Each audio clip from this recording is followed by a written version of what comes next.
काफी कोशिश की कि आज के ट्रेड में कोई गलती ना हो, बिकॉज लास्ट के 2 ट्रेड्स में हम बिल्कुल भी सेटिस्फाइड नहीं थे। एंड लकीली आज हमें एक बहुत स्ट्रॉन्ग सपोर्ट पॉइंट मिला लोअर टाइम फ्रेम। अब अगर ये सपोर्ट सस्टेन कर जाते तो बहुत अच्छा मूव हमें मिलेगा डाउन साइड की तरफ। हमने 945 की कैंडल का लो मार्क किया और ये पूरा प्राइजेक्शन उस एक कैंडल के अंदर ही बना। वॉल्यूम्स के ब्रेकआउट हुए जिससे कि रेंज के अंदर स्ट्रेंथ ये समझ में आया। प्राइस रेंज में रुका, इसका मतलब ब्रेकआउट होते तो मूव भी अच्छा आएगा, ये चीज क्लियर हुई। ओके, अब हाई टाइम फ्रेम पर देखो, हमने प्रीवियस स्विंग मार्क किया क्योंकि लास्ट का पॉइंट ऑफ एक्शन यही था। अब ये लास्ट स्विंग हाई था। मार्केट का जो आज मूव स्टार्ट हुआ है वो बिल्कुल यहीं से हुआ। अब इस लेवल ऑफ पॉइंट पर प्राइस तो स्ट्रांग है ही, वॉल्यूम्स उससे और मजबूत कर रही है क्योंकि लास्ट टाइम प्राइस जब वहां पर गया था तो बहुत स्पीड से नीचे की तरफ गिरा था और आज की ओपनिंग भी बिल्कुल वहीं पर है। अब एक तो कंडीशन ये बन रही है कि प्राइस अगर यहाँ पे आया था तो ये ऊपर निकल जाता अगर ये वाकई में स्ट्रांग होता, बट ओपनिंग के तुरंत बाद से इसने स्ट्रांगनेस के कोई कंफर्मेशन नहीं दी, उल्टा प्राइस नीचे की तरफ टूटने लगा। अब हम इसी मौके इसी प्राइस एक्शन का वेट कर रहे थे। अच्छी अपॉर्चुनिटी है ये। हायर टाइम फ्रेम पर प्राइस उसी जगह पर गया जहां से लास्ट टाइम इसने बहुत बड़ा ड्रॉप दिखाया था। आज प्राइस उछल के गैप अप करके एग्जैक्ट उसी लोकेशन पर पहुंचा और लोअर टाइम फ्रेम पर देखो इसने स्ट्रांगनेस के कोई सिम्टम्स दिखाए नहीं। रेजिस्टेंस प्रोटेक्टेड और ब्रेक हो रहे हैं तो सपोर्ट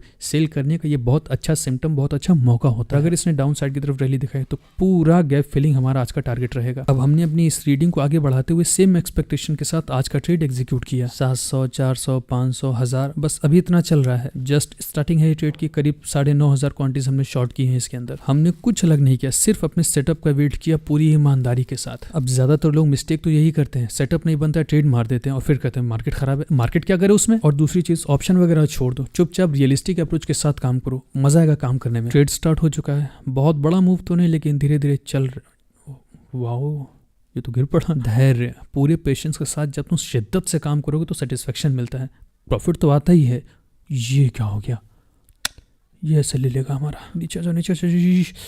ये लो, पेशेंस चला गया हमारा। अरे नीचे जाओ। उसके बाद फिर मार्केट नीचे की तरफ आ गई और फिर सस्टेन किया इसने काफ़ी देर तक। अब धीरे धीरे प्राइस अपने रास्ते में मस्ती से चलता रहा। अब टाइम लगता है ये सब टारगेट वगैरह मिलने में। 60 से तो मिल नहीं जाएंगे। हम टाइम फ्रेम बदल रहे हैं, कहीं 3 मिनट, 15 मिनट, 1 मिनट देख रहे हैं कि कहीं से कुछ तो मिले और इसी चक्कर में बहुत सारे लोग पैनिक होकर के एग्जिट मार देते हैं। जो होगा देखा जाएगा। अब इस ट्रेड में हम नहीं ठहरेंगे, आगे देखेंगे। ये बहुत कॉमन मिस्टेक है।